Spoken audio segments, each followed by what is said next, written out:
Hello, everyone, and welcome back to In Case You Feel It Too podcast. I'm Triana, and wherever you are right now, whether you're driving, cleaning, laying in bed overthinking, taking a break from your day, or just needing some company, I'm really happy you're here.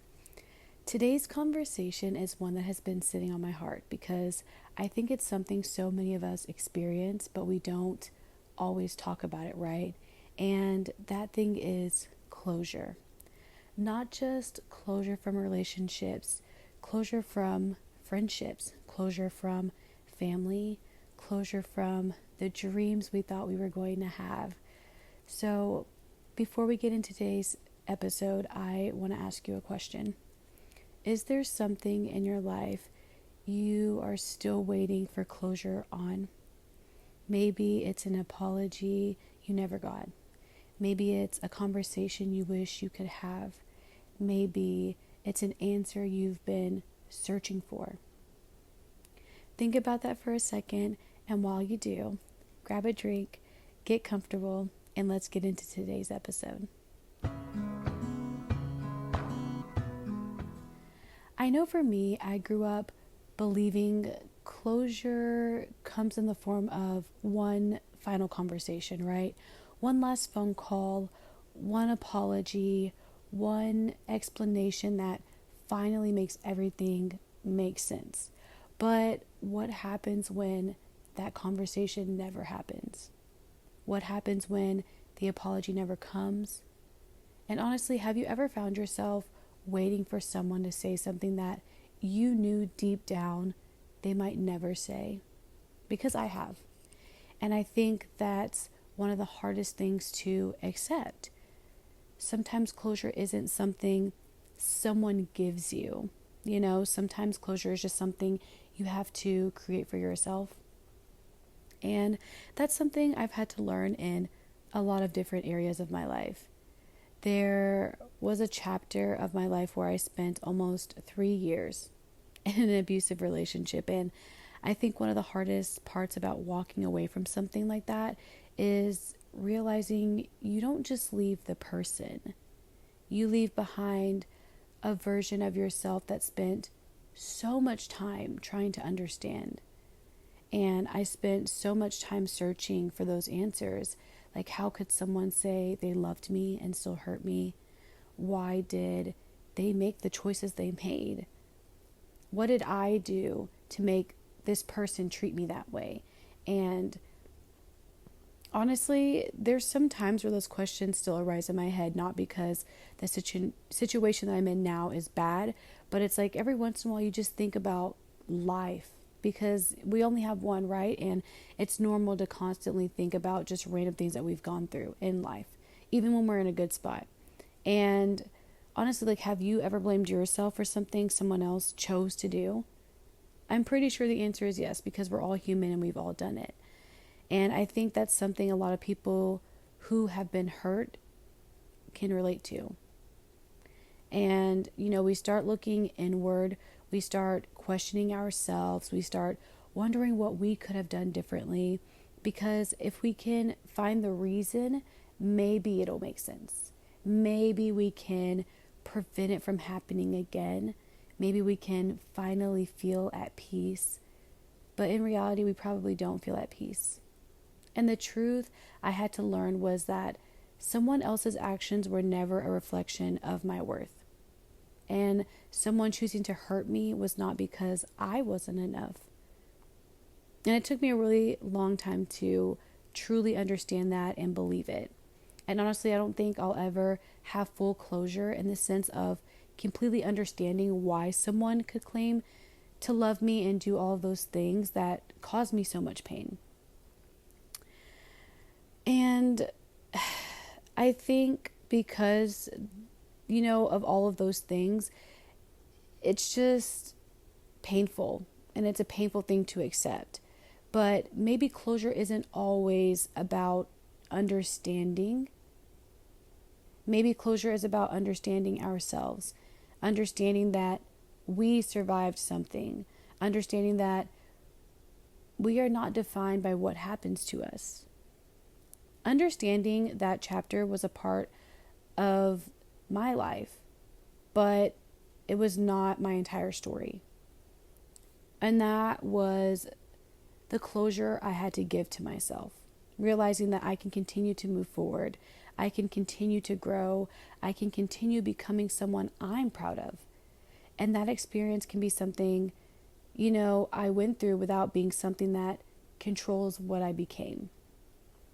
Now, another area where I've had to learn about closure is friendships.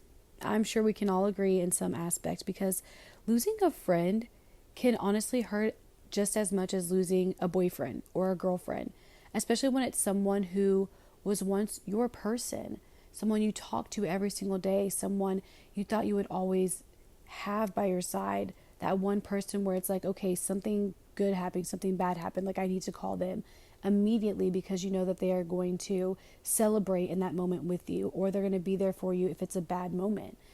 And, have you ever lost a friendship that didn't end with a big fight, but somehow you still lost that person? Sometimes friendship doesn't end with a huge argument. Sometimes they just slowly change or they fizzle out. And you start noticing that you're always the one checking in, that you're always the one reaching out, you're always the one making sure they're okay. And eventually you realize that you've been pouring into someone else without taking the time to refill yourself. And I had to learn that my glass wasn't always full.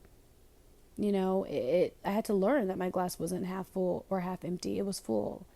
I always filled others with love and care and kindness. But I always thought to myself, like, why is that not happening to me? And I had to learn that I can't keep pouring from myself into people who only show up when it's convenient for them. And maybe you need to hear this too. You can miss someone and still accept that the relationship is no longer healthy for you. Those two things can exist at the same exact time. Now, I think family is another one that I think so many people also go through because like these relationships continue to change. And when you're younger, you think that certain people will always be there. You think your aunts, uncles, cousins, people you grew up around will always be constant. But as we grow up, people grow, people change, years pass, and suddenly you realize you haven't talked to someone in 5 years. Have you ever looked at someone you used to be close with and realize you don't really know who they are anymore? Like they're still your friend, they're still family, but they're also almost a stranger. And maybe you see them again one day and there's this feeling of, oh, like I know who you were, but I don't know who you are anymore. And honestly, there's a type of grief that comes with that. It's grieving relationships that aren't gone, but aren't the same. Accepting that sometimes people can be part of your past without being part of your present. And then there's another kind of closure. The closure we need with ourselves. The dreams we had, the timelines we created, the plans we thought our life would follow. And for me, one of those things was college. I always imagined graduating before getting married or starting a family. And that was the picture I always had in my head. And then life happened differently. And I'm so grateful for how my life turned out. I believe that God's timing is better than my own always. But I think it's okay to admit that sometimes you can be grateful for your life, but like still be grieving the life you imagined. And I think that's completely normal. Yeah, because sometimes closure isn't about just letting go of a person. Sometimes it's letting go of an expectation. It's saying, this isn't how I pictured it, but this is still my life. And I think that's what closure really is. It's not forgetting. It's not pretending something didn't hurt. It's not saying what happened was okay. Closure is simply just saying, this happened, it affected me, but it does not get to control the rest of my life.